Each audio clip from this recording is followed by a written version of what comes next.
Okay. Arachnophobia, heights, public speaking, the dark. These are all common fears that affect many people on a daily basis. For me, this fear is elevators. You couldn't pay me to ride on one alone. In fact, my fear is so bad that when on family vacation, my parents once threatened to go downstairs without me in order to make me get ready faster.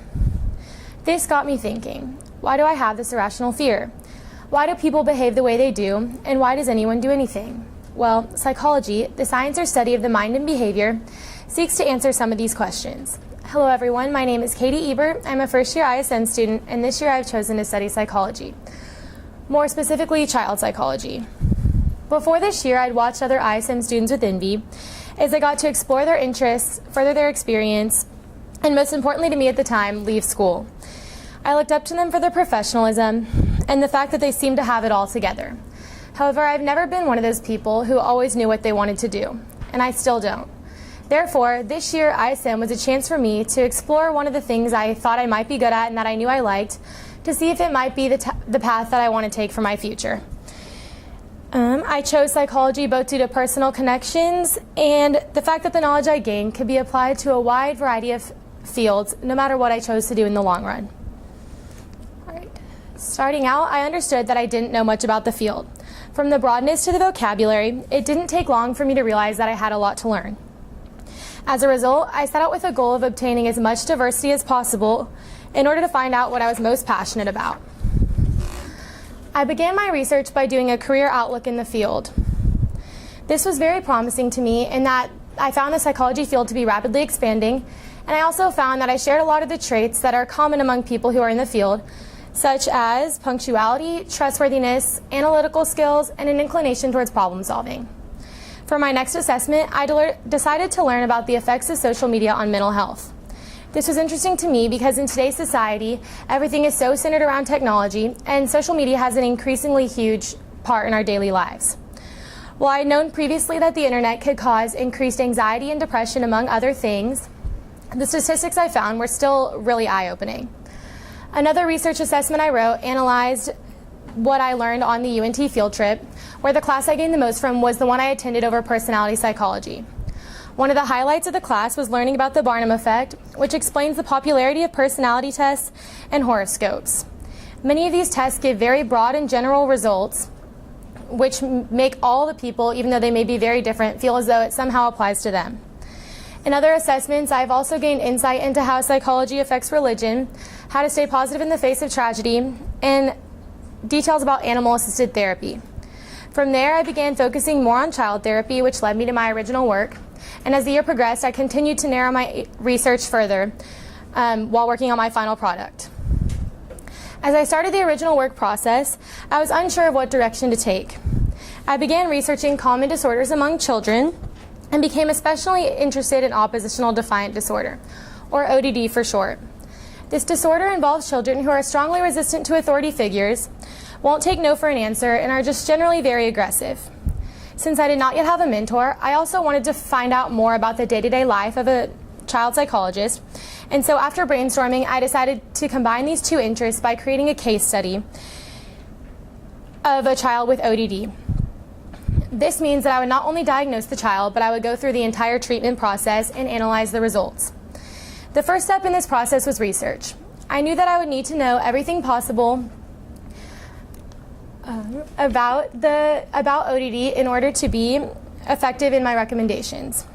One thing I found interesting is that while genetics is sometimes a factor in the development of ODD and other psychological disorders, environment can play a huge part on mental health. For example, even a family having a lower income can make a child more susceptible to these things. Another thing I learned about ODD is that it is more common in boys than in girls. This makes sense in that boys, especially younger children, tend to be more aggressive. However, it was interesting to see statistics that back this up. Furthermore, the girls that were diagnosed tended to show their reactions through words rather than violence, such as in the boys' case. Finally, I learned that ODD has an extremely high percentage of comorbidity. Up to 40% of children diagnosed with ODD also have ADHD, and another large portion have anxiety. So this is important to note because if a client isn't responding well to treatment, it may be because there's something else going on as well.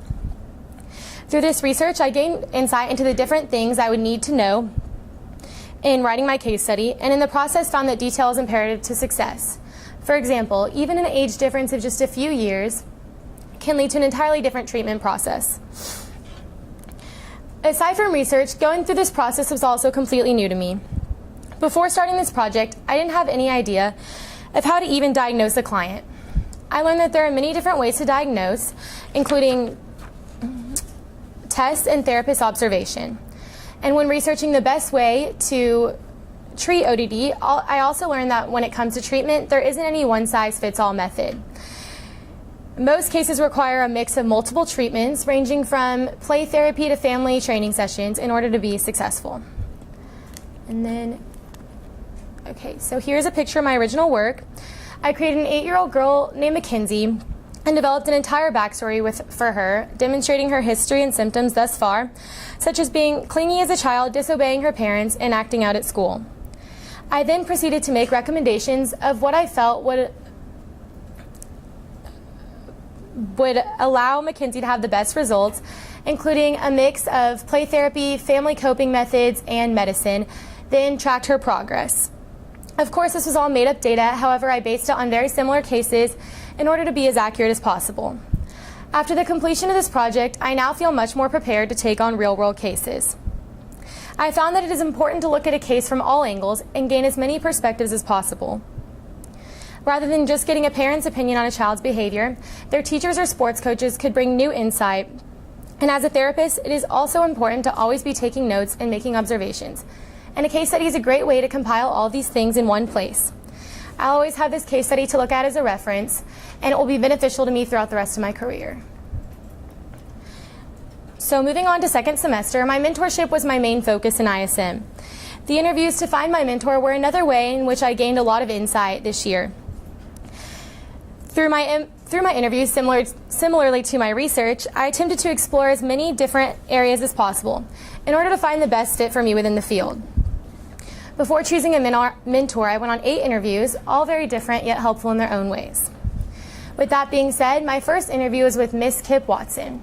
Miss Watson runs Brain Code Corporation, a private practice that specializes in sports psychology.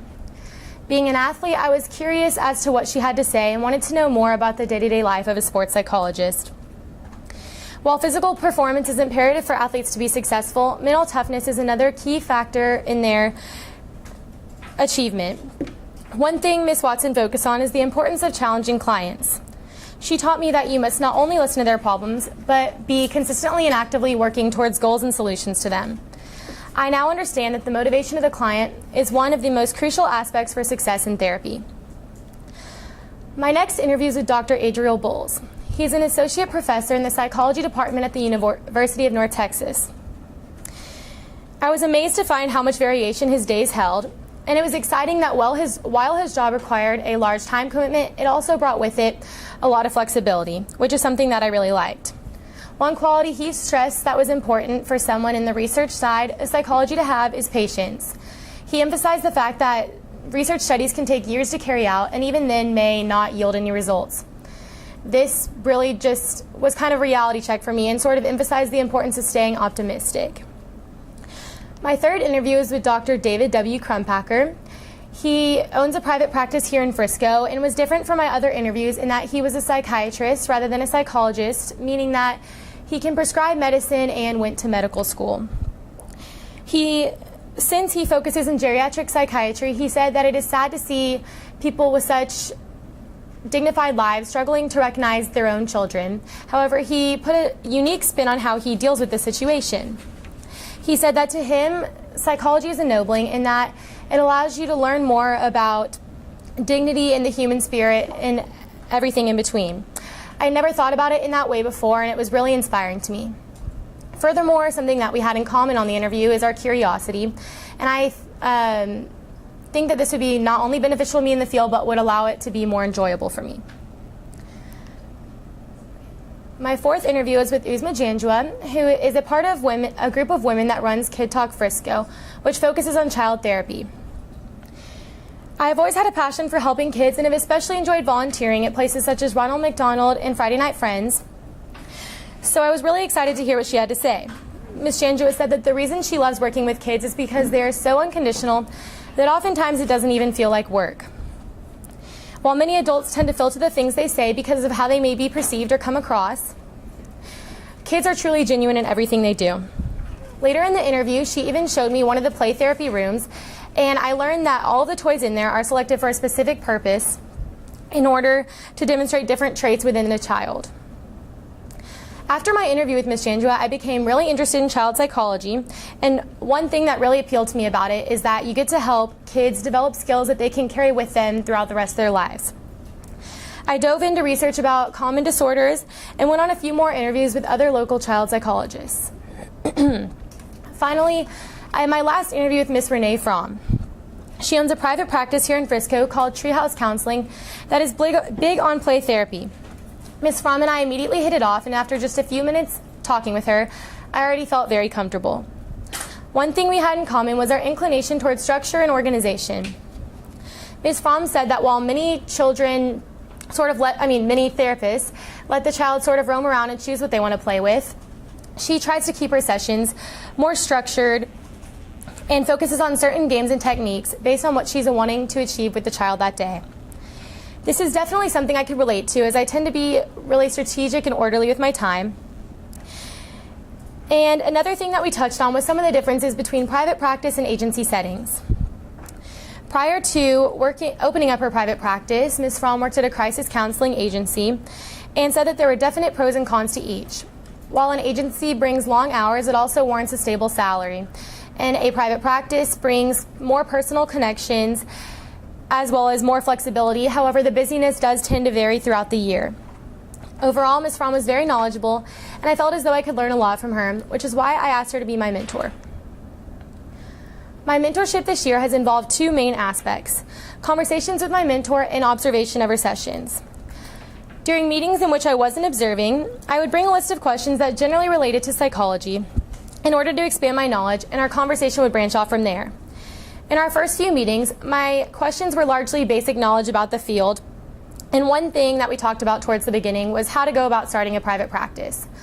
While this may seem simple, a lot of the people I interviewed said that the one thing that they wish they knew more about when starting their practice was business, and it was a lot more goes into it than I originally thought.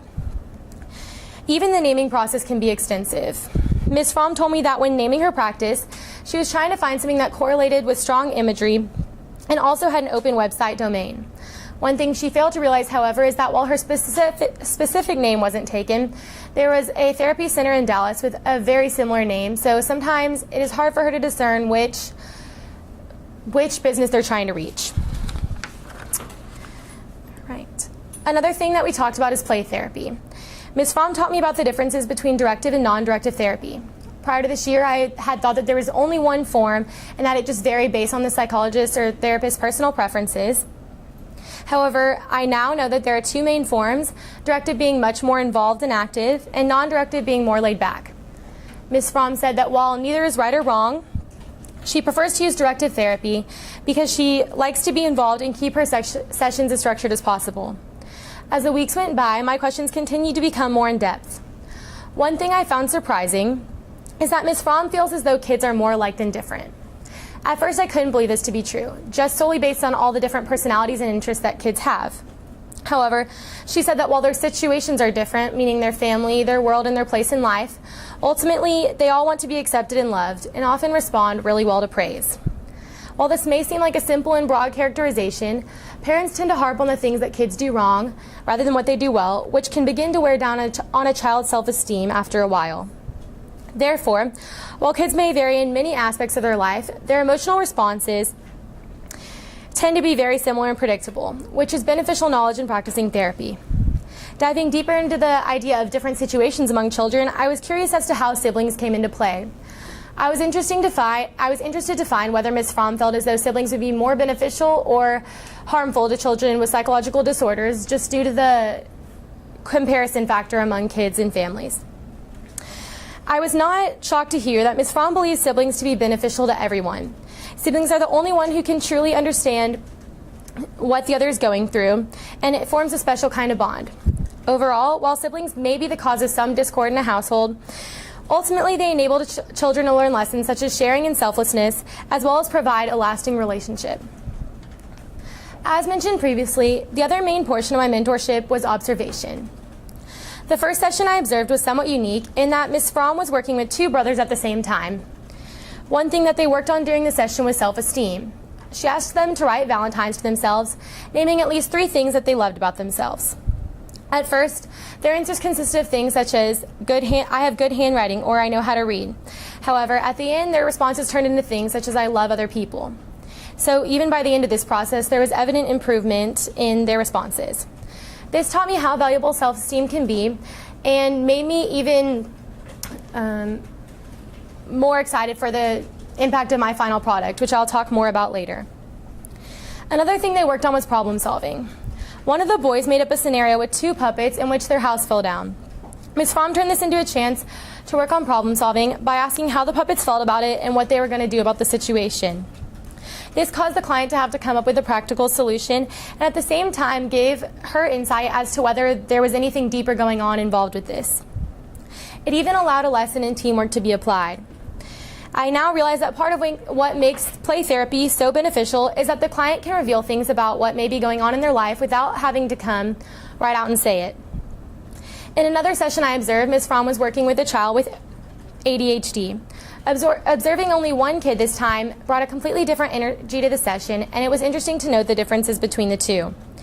Every time I sit in with Ms. Fromm, it amazes me how well she is able to work things into conversation with the kids. For example, in previous weeks, the client had been working on eye contact, and he brought a new stuffed animal to show her. So through this, she mentioned that she liked its eyes and then went on to talk about eye contact from there. Furthermore, just seeing the excitement that these kids have every time they come in is really meaningful, and I can tell they really care about her, and she definitely shows that care in return. What I failed to mention previously is that my mentorship this year also involved a third aspect, my final product.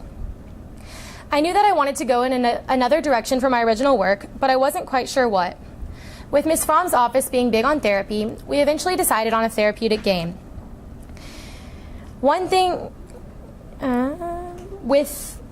Furthermore, through our conversation, she mentioned that every counselor should have a way in which they distinguish themselves or stand out. And for her, that is empowerment.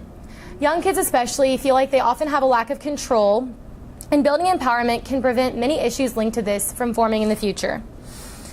Therefore, she attempts to implement it in sessions with all of her clients, and after hearing this, I decided that I wanted my game to involve these aspects in order to make the benefits more widespread in the counseling community. Once again, I began with research. I started looking into different types of therapeutic games to explore all of my options. One thing that was interesting to me was the simplicity of the materials used. I was shocked to see that many of the games included everyday items that you could find around your house, including Band-Aids, popsicle sticks, a ball of yarn, and styrofoam. This made me realize that the game didn't need to be fancy or expensive to be effective. Another thing I learned from analyzing these games is that it is important to consistently make sure that the child feels comfortable. While it is sometimes necessary to coax them into sharing, they should never be forced into anything. The games will be more successful if the child feels as though they can open up freely. One thing that I noted that all of these games had in common is reflection. This allowed me to conclude that it is important for a therapist to reiterate what they're observing so that the child understands the importance of what the activities that they are doing. As I've learned from my previous research, play is one of the easiest ways for a child to express themselves and can reveal a lot about what they may be having trouble verbalizing. I then went on to research self-esteem and empowerment in order to get a better understanding of how to develop it in children. Empowerment is defined as the process of becoming stronger and more confident. While I was aware of this prior to my research, I now have the perspective that empowerment must come from within and cannot be determined by anyone other than yourself. However, parents are still important in aiding the process. Furthermore, it is important for a child to be challenged to achieve and try new things so that they can experience both success and failure. While parents often like to provide solace in failure, this can actually be detrimental to a child's development because they don't feel as though they actually earn the praise. Instead, it is important to let a child know their worth, win or lose, and let them know that it is okay to make mistakes. Through this style of parenting, the child can learn the value of hard work while remaining confident in their abilities. While brainstorming with Ms. Fromm, she noted that therapeutic games involving empowerment often have something to do with building because it allows the child to gain a sense of accomplishment. I decided to put a unique spin on this by creating a sort of Rube Goldberg with detachable pieces. I quickly developed a rough draft of a blueprint, then went to Lowe's with my dad to gather the materials to start building. I used a pegboard as the base, and with continued help from my dad, was able to construct the rest of the pieces in a manner so that they could be taken on and off. After that, I finished up the final details, such as painting and creating question cards that dealt with self-esteem, then dropped it off with Ms. Fromm to be tested out. The rules of the game are simple. If a player rolls an odd number, they take a game card and answer the given question. If they roll an even number, they get to put a piece on the board. Once all the pieces have been put on, they get to roll a marble down the board and watch it work, with a blue ribbon popping up at the end. This allowed my game to have sort of a dual purpose in that both the game cards and game board allowed chances to improve self-esteem and empowerment. After a week of testing, I met with Ms. Fromm to get feedback on my game. By the end of the week, it had been tested with 10 different clients, ranging from ages 4 to 13. Overall, the feedback was very positive, as all of the kids who used it said that they liked it or that it was fun. And the main complaint involved problems with mechanics, as there did tend to be flukes every once in a while, and Ms. Fromm said that it tended to work about 80% of the time. Furthermore, some of the question cards could have used a little bit of clarification. Throughout the week, Ms. Fromm had also tweaked some of the rules in order to be as effective as possible. As a result of this, she found that when she answered the questions along with the child answering, it made them feel as though they can open up more. Furthermore, she noted that the most effectively therapeutic questions were, what are you in control of? And if you see someone crying at school, what do you do? One thing Ms. Fromm was surprised by is that the game was also extremely beneficial for her clients with ADHD in helping them work on control and focus. Finally, to close out the process, I got to observe my game in action during a group session. The kids were really excited, and I loved getting to see Ms. Fromm work in teaching moments, as well as their faces as the marble finally rolled down the track. Towards the end, however, I could tell they were losing focus in answering the questions and had become fixated on building the board. In the future, in order to improve this, I would attempt to find a way to make the questions more fun and engaging.